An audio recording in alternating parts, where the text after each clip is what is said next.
D'après Marine Lioris, les urgences de Cagnes-sur-Mer auraient refusé de la prendre en charge la semaine dernière. Depuis, l'établissement a réagi et a donné sa version des faits au Figaro. Une rectification qui a fait bondir l'épouse d'Hugo Lloris.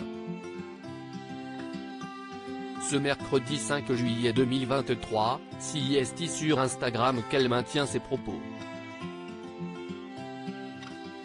On sait quand on y rentre, mais jamais quand on en sort.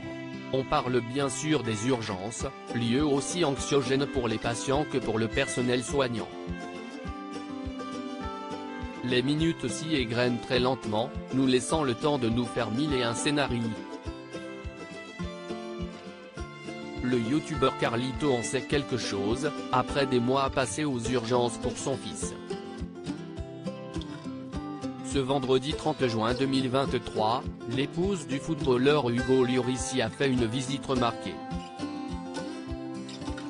Elle s'est rendue à la polyclinique Saint-Jean, à Cagnes-sur-Mer, Alpes-Maritimes, dans la nuit de jeudi à vendre pour une allergie sérieuse qui se propageait rapidement. Une mésaventure racontée depuis son compte Instagram.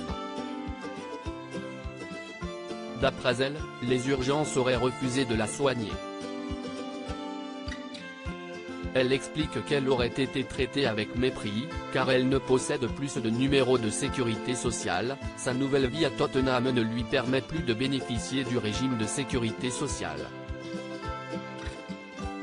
Toujours d'après ses dires, elle n'aurait pas été prise en charge pour des raisons financières, par crainte de ne pas être payée, ils m'ont demandé de quitter les lieux sans même vérifier mon état de santé. La direction des urgences remet en cause son récit, une version vivement démentie par l'établissement ce mardi 4 juillet 2023 auprès du Figaro.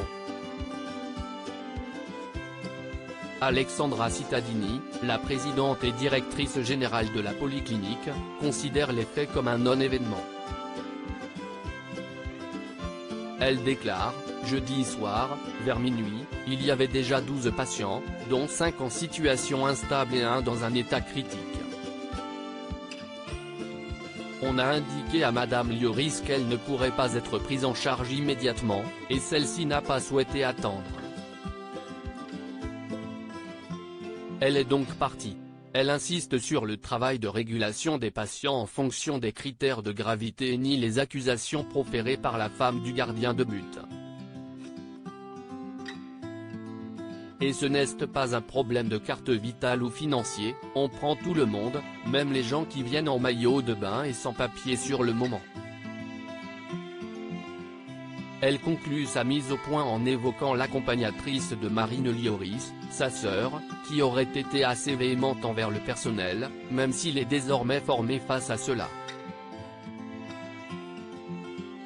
Ce mercredi 5 juillet 2023, CIST toujours depuis son compte Instagram que Marine Lioris a répondu sans aucune ambiguïté en restant fidèle à sa version des faits, on ne m'a laissé pas d'autre choix que celui de partir.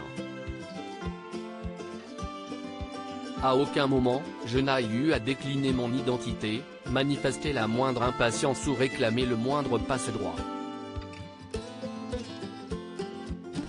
Jamais, je ne me serais permis d'exercer une pression pour obtenir un traitement privilégié.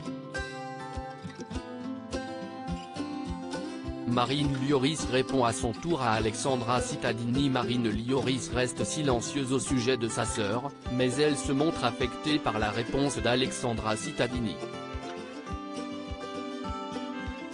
Je ne peux pas accepter que la direction de la clinique réécrive l'histoire.